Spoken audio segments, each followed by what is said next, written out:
اعوذ باللہ من الشیطان الرجیم بسم اللہ الرحمن الرحیم.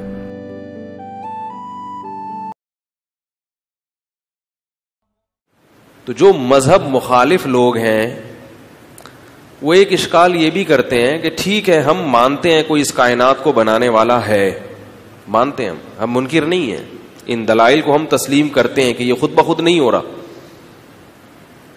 بلکہ کوئی ہے جو اس کائنات کو چلانے والا ہے، لیکن وہ اللہ نہیں ہے، وہ اربوں کا معاذ اللہ بنایا ہوا خدا نہیں ہے، وہ کوئی طاقت ہے جو بڑے ٹھیک طریقے سے اس کائنات کے نظام کو چلا رہا ہے، کیونکہ یہ خود بخود نہیں چل سکتا. کہتے ہیں ہم بھی مانتے ہیں، اتنے بیوقوف نہیں ہیں کہ ہم بنانے والے کا انکار کر دیں. دو اینٹیں آپس میں خود بخود نہیں لگ سکتی تو یہ پورا سسٹم خود بخود کیسے چل سکتا ہے؟ لیکن وہ عربوں کا بنایا ہوا معاذ اللہ خدا، کیونکہ جس اللہ کو ہم مانتے ہیں اس اللہ کی ہمیں پہچان کس نے کرائی؟ محمد صلی اللہ علیہ وسلم نے. اور محمد صلی اللہ علیہ وسلم عرب تھے، عربی تھے، تو ہم عربوں کا جو سلیکٹڈ گاڈ ہے، جو عربوں نے جو اس کو پیش کیا، ہم اس کو نہیں مانیں گے. یعنی ہم مانتے ہیں کہ اللہ ہے مگر یہ والا نہیں جس کی مسلمان عبادت کرتے ہیں، بلکہ وہ ایک، پھر ان سے پوچھو وہ کون ہے، کہہ رہے بس ایک طاقت ہے جس نے انسانوں کو بنایا اور یہ نظام کو چلایا. وہ کہتے ہیں اگر یہ وہ اللہ ہے جو محمد صلی اللہ علیہ وسلم نے جس کا ہمیں بتایا، تو یہ اللہ پھر مسلمانوں کی مدد کیوں نہیں کرتا؟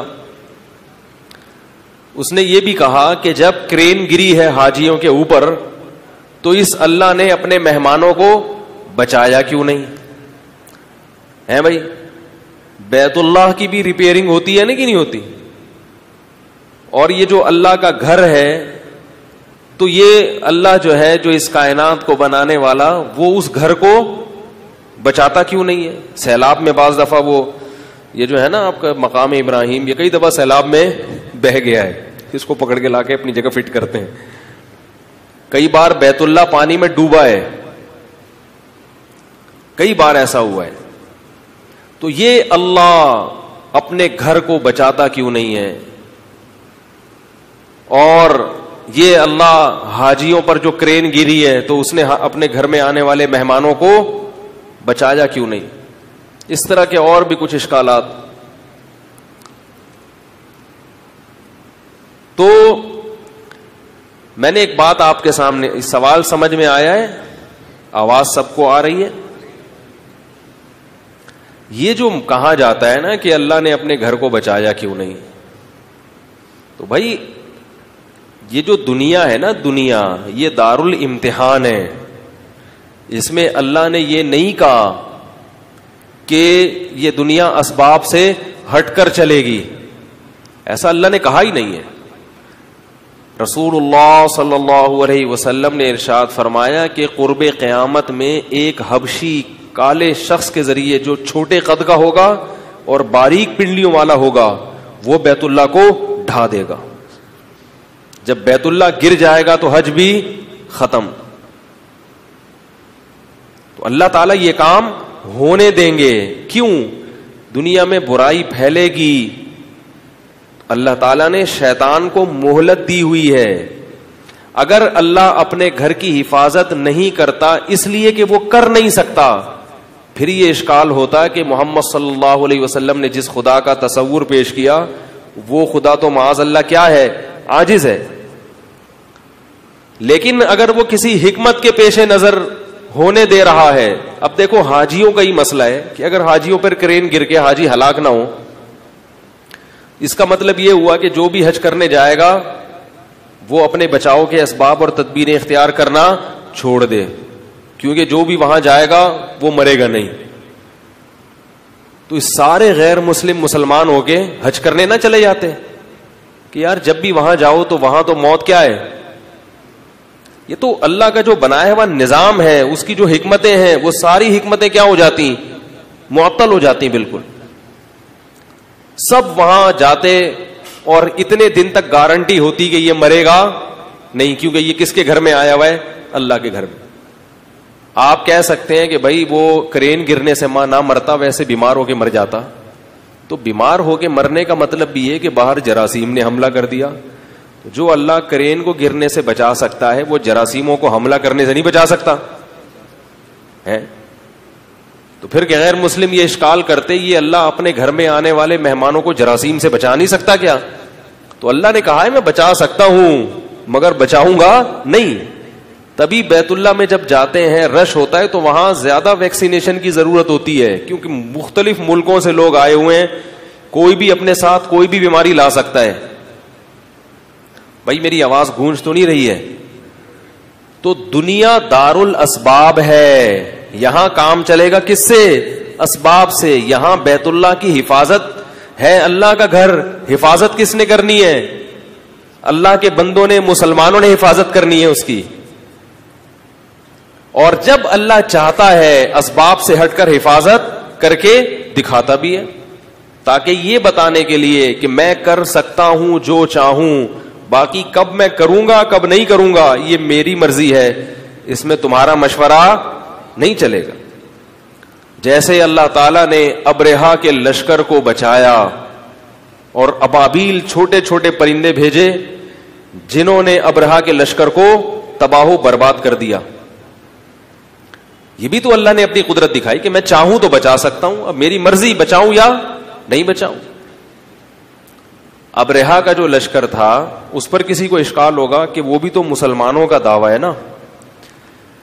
بھائی مسلمان یہ کہتے ہیں، مجھے اپنی آواز میرے کان میں سمجھ میں نہیں آ رہی، گونج رہی ہے.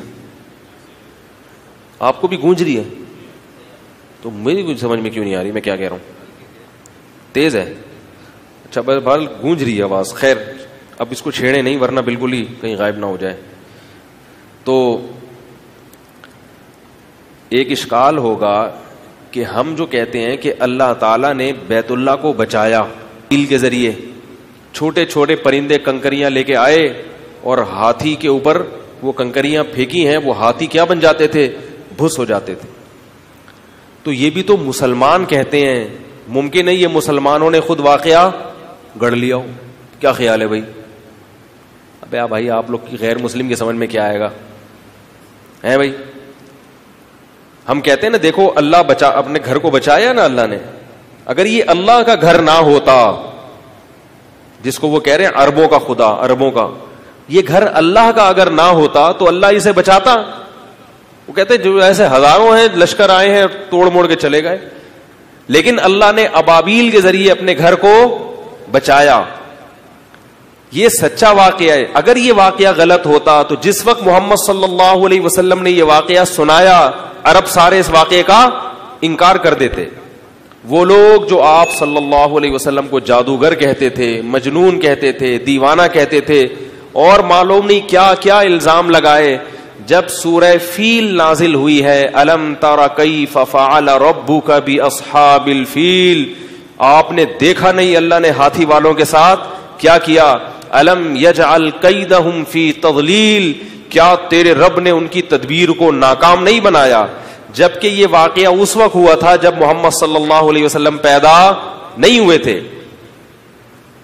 ترمیہم بحجارۃ من سجیل، کنکریاں تھیں جو وہ پرندے پھینکتے تھے، فجعلہم کعصف مأکول، ان کنکریوں نے کھائے ہوئے بھوسے کی طرح بنا دیا ابرہا کو اور اس کے لشکر کو.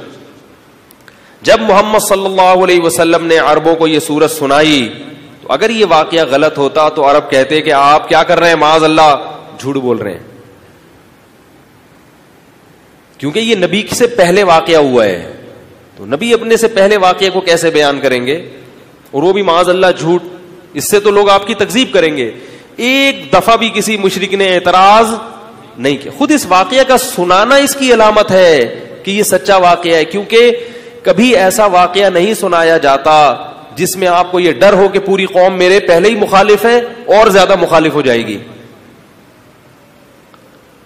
تو اللہ جب چاہتا ہے اپنے گھر کی حفاظت کرتا ہے، اور اگر اللہ نہیں چاہے گا تو حفاظت رہا یہ مسئلہ کہ وہاں سیلاب آتا ہے اور مقام ابراہیم بہہ کے چلا جاتا ہے، تو چلا جائے دوبارہ لا کے کھڑا کر دیتے ہیں اس کو، اس میں کیا ہے؟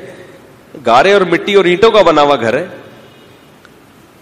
ہمارے ایک دوست کہنے لگے کہ اللہ میاں بھی کیسے اپنے گھر کو اس نے سادہ سا بنایا ہے, بارش ہوتی ہے تو پانی میں ڈوب جاتا ہے, ٹھیک ہے نا, اور بارش تیز آتی ہے تو مقام ابراہیم بہہ کے چلا جاتا ہے.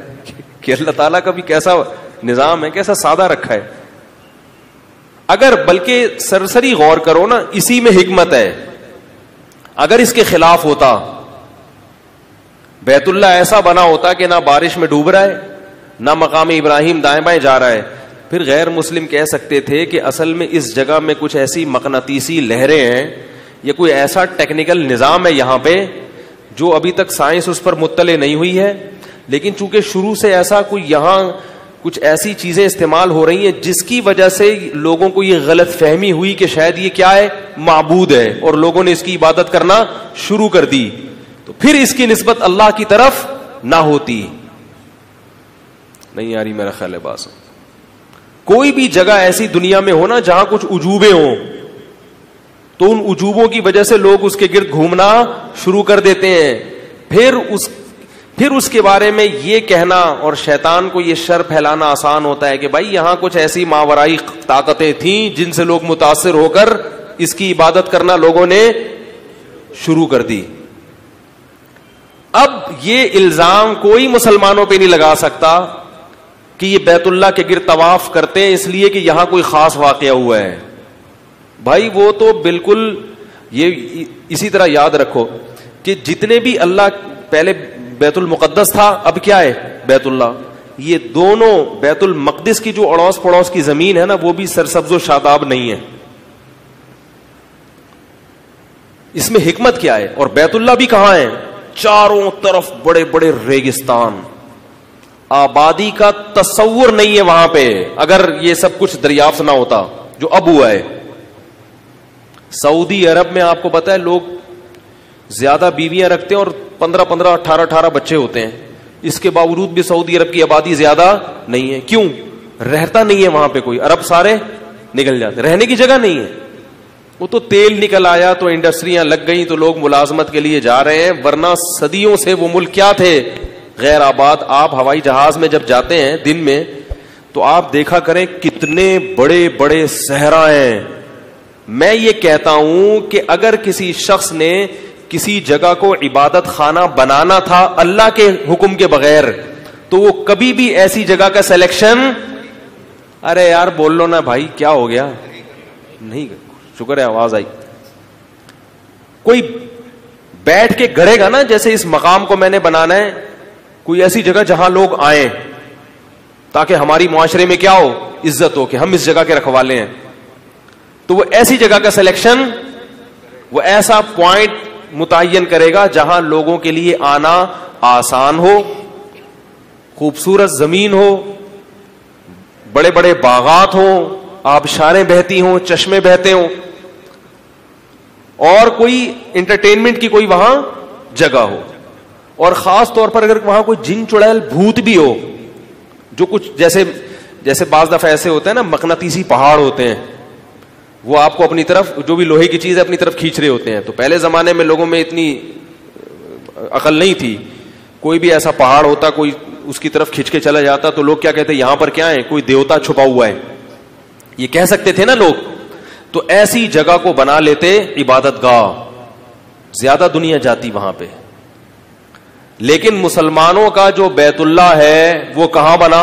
ایسی زمین پہ.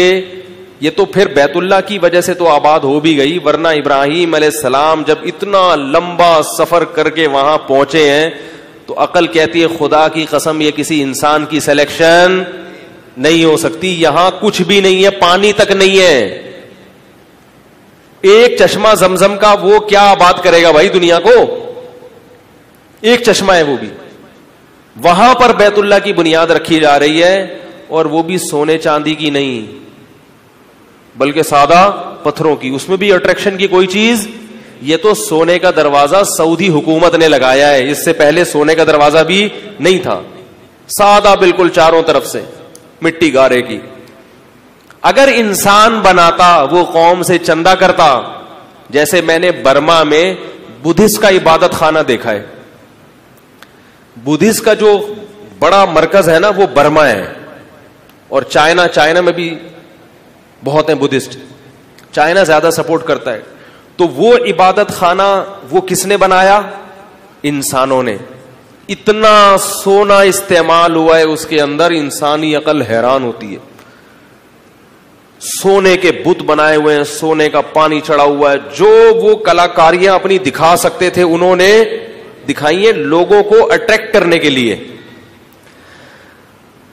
لوگوں کو اس کی طرف مائل کرنے کے لیے. اتنا کچھ کیا ہے, کیونکہ عبادت خانہ کس کا بنایا ہوا ہے؟ انسان کا. اس کو پتا ہے بھائی لوگوں کو مائل کرنے کے لیے کیا کرو, کچھ کرو یہاں پہ, کوئی اٹریکشن کا سامان پہ, ورنہ یہاں کون آئے گا. اب وہ ایسا بنا دیا کہ مولوی صاحب کا بھی دل چاہ رہا ہے کہ چکر لگائے اندر جا کے. ہے بھائی, میرا بھی دل چاہ رہا تھا یار گھس کے وہاں, ادھر سے نکل کے وہ دروازہ اتنے بڑا, یہاں سے گھسو تو نکلتے نکلتے ٹائم لگے گا.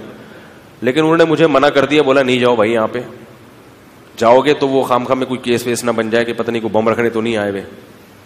تو ہر جگہ یہی چکر ہے, پتہ نہیں لوگ کیا سمجھتے ہیں. تو ویسے بھی ایک بتوں کو دیکھ کے وحشت ہو رہی تھی. مسجد میں کیسا سکون ہوتا ہے, اور آپ جاؤ ان کے عبادت خانوں میں ایک عجیب وحشت, کوئی بت لیٹا ہوا ہے, کوئی مطالعہ کر رہا ہے, کوئی اپنی شادی کے بارے میں سوچ رہا ہے بھائی, کسی کی سیٹنگ چل رہی ہے ساتھ والی سے, وہ بھی ہے نا ٹھیک ہے. تو کپڑوں کے بغیر, کچھ کپڑوں کے ساتھ, ایک عجیب وحشت. تو جبکہ بیت اللہ میں جاؤ کوئی تصویر بھی آپ کو نظر نہیں آئے گی, کوئی اٹریکشن کی چیز نہیں, کوئی. ابھی تو مسجد حرام اب تعمیر ہوئی ہے, وہ بھی اس لیے کہ ضرورت ہے, لوگ لاکھوں 40 لاکھ لوگ آ رہے ہیں بھائی, تو کچھ اتنی تعمیر کرو کہ لوگ سما جائیں. ورنہ صدیوں سے مسجد حرام بھی سیدھی سادی بالکل, کوئی تصویریں نہیں, کوئی صوفے نہیں, کوئی ایئر کنڈیشن روم نہیں تھے اس میں, تو کھڑے ہو جاؤ صف میں چاروں طرف. ایک چھوٹا سا 4 دیواری کا کیا ہے, ایک گھر ہے جس کے اوپر ایک چھت ہے اور ایک پرنالا ہے, ٹھیک ہے نا. پانی گرے گا اور وہ پرنالے سے پانی باہر نکلے گا, لہذا اس میں ریپیئرنگ بھی ہوگی, اس کا جو غلاف ہے وہ میلا کچیلا ہوگا, لہذا اس کو تبدیل بھی کیا جائے گا. بالکل ایک کچھ بھی نہیں ہے اس میں, اٹریکشن کے لیے کوئی چیز نہیں ہے.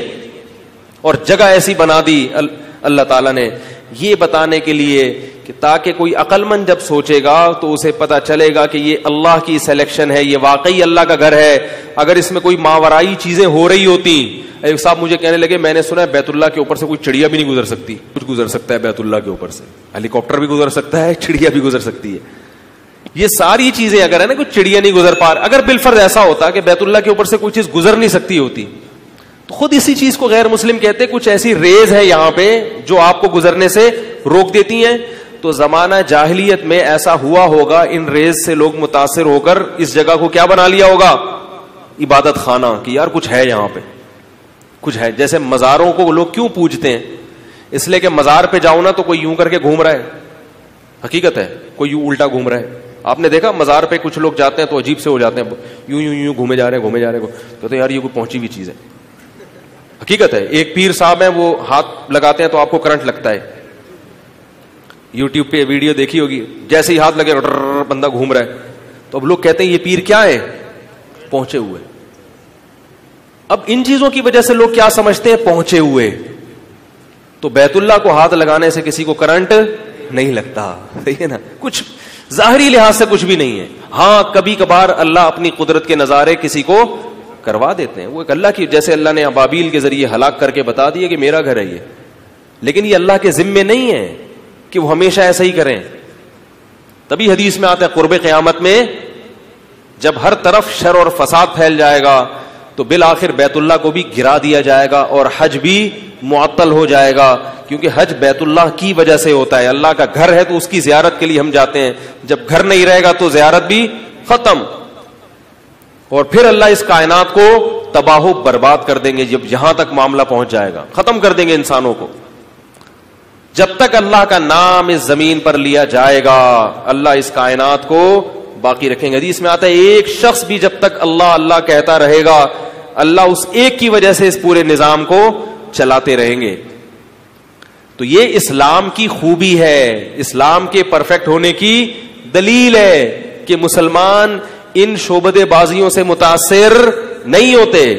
ہم جو اللہ کے گھر کو اللہ کا گھر مانتے ہیں اس لیے کہ اللہ کے خلیل ابراہیم علیہ السلام نے اللہ کے حکم پر اس جگہ کو آباد کیا، اور ابراہیم علیہ السلام پریشان تھے کہ اللہ اس بیابان زمین میں تو کوئی بھی نہیں آئے گا، کوئی بھی نہیں آئے گا. تو اللہ نے کیا کہا؟ اذن فی الناس، اے ابراہیم تو لوگوں میں ندا لگا دے، لوگوں میں اعلان کر دے کہ یہ کس کا گھر ہے؟ اللہ کا گھر ہے، یہاں حج کے لیے آؤ. کوئی موبائل فون نہیں تھا اس وقت. کتنا لمبا راستہ ہے، جب بھی حج کرنے جائے نا وہاں گرمی، سوچا کریں کہ یہ پیدل یا اونٹوں پہ یہ راستہ کیسے طے کیا گیا ہوگا. اتنے لمبے لمبے صحرائیں، اتنے لمبے لمبے صحرا. یہ فلسطین سے، کبھی نقشے میں دیکھیں، گوگل میپ میں دیکھیں، فلسطین سے چل کے ان صحراؤں کو کراس کیسے کیا ہے. بھائی سمندر میں سفر کرنا خدا کی قسم آسان ہے، صحرا میں سفر کرنا بڑا مشکل ہے تو سمندر کا سفر بھی مشکل، لیکن صحرا میں اس سے زیادہ مشکل ہے. اتنے لمبے لمبے صحرا، ایسے لو اور گرمی کے تھپیڑے. کہاں جا کے پہاڑوں کے بیچ میں جا کے اس جگہ کا سلیکشن کیا کہ ادھر اللہ کا گھر بناؤ. تو یہاں کون آئے گا اے اللہ؟ اس جگہ کو کون؟ یہاں تو لوگ رہتے ہی نہیں ہیں، یہاں تو میرا بیٹا اور میری زوجہ، یہاں کون آئے گا؟ تو اللہ نے کیا کہا؟ اذن فی الناس. کوئی مواصلاتی نظام نہیں ہے، کوئی الیکٹرانک سسٹم نہیں ہے، کوئی سوشل میڈیا، کوئی فیس بک، کوئی واٹس ایپ نہیں کہ آپ کا کوئی گروپ ہو وہاں تک بات پہنچے. فرمایا آپ اعلان کر دو، چونکہ یہ میرا گھر ہے لہذا آپ کا اعلان لوگوں تک پہنچانا کس کی ذمہ داری ہے؟ ایک ایک انسان کے، ایک ایک جو بھی ایمان لانے والا ہے اس کے کان تک میں پہنچاؤں گا. تو کیا غیر مسلم اس حقیقت کو نہیں دیکھتے؟ اگر وہ اللہ جس کو ہم رب کہتے ہیں وہ گاڈ نہ ہوتا تو کیا وہ اپنے گھر کی ایسے حفاظت کرتا اور اس طرح سے ابراہیم علیہ السلام کی آواز کو لوگوں کے کانوں تک پہنچا دیتا؟ یہ پہنچانا. اور پھر ابراہیم علیہ السلام نے دعا مانگی کہ اے اللہ ایسا بنا دے اس جگہ کو کہ لوگوں کے دل اس کی طرف کھینچے چلے آئیں. یتخطف الناس من حولہم، لوگ اچک کے آئیں یہاں پر. تہوی الیہ افئدتہم، کہ تہوی عربی میں کہتے ہیں کہ پہاڑ سے جب کوئی پتھر لڑکتا ہے نا زمین کی طرف، کتنی سپیڈ سے آ رہا ہوتا ہے گول گول، اس کو روکنا آپ کے بس میں. بھائی پہاڑ سے جو سلائیڈنگ ہوتی ہے، کوئی پتھر گر رہا ہو تو کیا آپ فون کرتے ہیں پولیس کو، یار ذرا آنا اس پتھر کو روکنا، ذرا یہ گر رہا ہے بھائی؟ یا آپ کہتے ہیں ایسا کرو ہم رک جاتے ہیں یہاں پہ اوپر جا کے اس کو وہیں روک لیتے ہیں جہاں ہے، چلو بریک لگاتے ہیں. ایسا ہوتا ہے؟ وہ جب آ رہا ہے تو بس اب آ رہا ہے، اب اس کو دنیا میں کوئی طاقت روک نہیں سکتی. اس کو کہتے ہیں ہوا یہوی ہوین، گرنا، اوپر سے لڑکنا. تو ابراہیم علیہ السلام نے دعا مانگی اے اللہ اس جگہ کو ایسا بنا دے کہ لوگوں کے دل اس کی طرف لڑکتے ہوئے آئیں، ایسے وہ لوگ دنیا سے آئیں. من کل فج عمیق، یعنی دبلے اونٹوں پر بھی آئیں اور اچھی سواریوں پر بھی آئیں، اور ہر جگہ دور دور علاقوں سے نشیب و فراز کو طے کرتے ہوئے لوگ اس کی طرف پہنچیں. کیسا اللہ نے اس جگہ کو نوازا ہے. اگر یہ اللہ کا گھر نہ ہوتا، واقعی اس کے پیچھے اللہ کی طاقت نہ ہوتی، تو کیا ایک چار دیواری میں جس میں اٹریکشن کی کوئی چیز نہیں ہے اس کی محبت لوگوں کے دلوں میں خود بخود بیٹھ سکتی ہے؟ اتنی محبت 5-5, 6-6 لاکھ 8-8, 10-10 لاکھ روپے خرچ کر کے جا رہے ہیں اور وہاں جا کے ان کو کچھ بھی نہیں ملتا. کرنا کیا ہے؟ اس گھر کے گرد طواف کرنا ہے، صرف اس کام کے لیے جا رہے ہیں. دنیا میں کیا کسی عبادت گاہ پہ اتنا خرچہ ہوتا ہے؟ کیا کسی ہندو نے مندر کے لیے 5 لاکھ روپے خرچ کیے ہیں؟ کیا برما میں جو بدھسٹ کا عبادت خانہ ہے، کیا کسی بدھسٹ نے اس عبادت خانے کی زیارت کے لیے 5 لاکھ روپے اڑائے ہیں؟ بولتے کیوں نہیں؟ 5 لاکھ بھی سستا، پرائیویٹ ہے تو اور مہنگا ہو گیا ہے. کیا کوئی ہے جس نے اتنا لمبا راستہ اور فاصلہ طے کر کے اور اتنی پابندیوں کے ساتھ، جس میں احرام کی پابندیاں بھی ہیں، کیا کوئی ہے ایسا؟ اور پھر کیا کسی گھر کی ایسے عبادت ہوئی ہے جن جذبات کے ساتھ مسلمان کرتے ہیں اس 4 دیواری کی، جس میں کچھ بھی نہیں ہے؟ کیا حالت ہوتی ہے؟ آپ وہاں جا کے لوگوں کو دیکھو، کیسے جذبات ہوتے ہیں. پوری پوری رات لوگ بیت اللہ کے سامنے ہاتھ باندھ کے کھڑے رہتے ہیں. اور پھر کتنے لوگ ایسے ہیں جو ہر سال حج کر رہے ہیں, ہر سال عمرہ کر رہے ہیں, ان کی پیاس نہیں بجھ رہی. 5 ٹائم پھر وہاں نمازیں ہو رہی ہیں اس گھر کے گرد کھڑے ہو کر. پھر اس عبادت کا انداز دیکھو. دنیا میں کسی مذہب میں جو ان کے عبادت خانے ہوتے ہیں, ان میں عبادت کا جو اسٹائل ہے جو انسانوں کا بنایا ہوا ہے, وہ اتنا خوبصورت اسٹائل بولو بھائی نہیں. میں گیا تھا ابھی تھائی لینڈ نا, تو وہاں میں نے لوگوں سے کہا مجھے یار ان کے تھوڑے سے عبادت گاہیں دکھاؤ. مجھے شوق تھا کہ میں دیکھوں. میں پہلی دفعہ گیا تھا.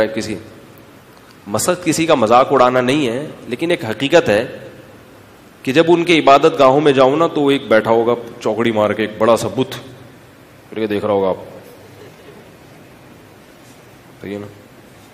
کچھ اس کے سامنے کیا کر رہے ہوں گے, یوں بن ہاتھ جوڑ کے کیا کر رہے ہوں گے, بیٹھے ہوئے ہوں گے, بیٹھا ہوا ہے بیٹھا ہوا ہے بیٹھا ہوا ہے. اچھا, جو بیٹھا ہوا ہے اس کا بھی لباس آدھا ہوتا ہے, لیکن لباس بھی چیزیں ہوتی ہیں 2-3 جو انہوں نے باندھی ہوئی ہوتی ہیں.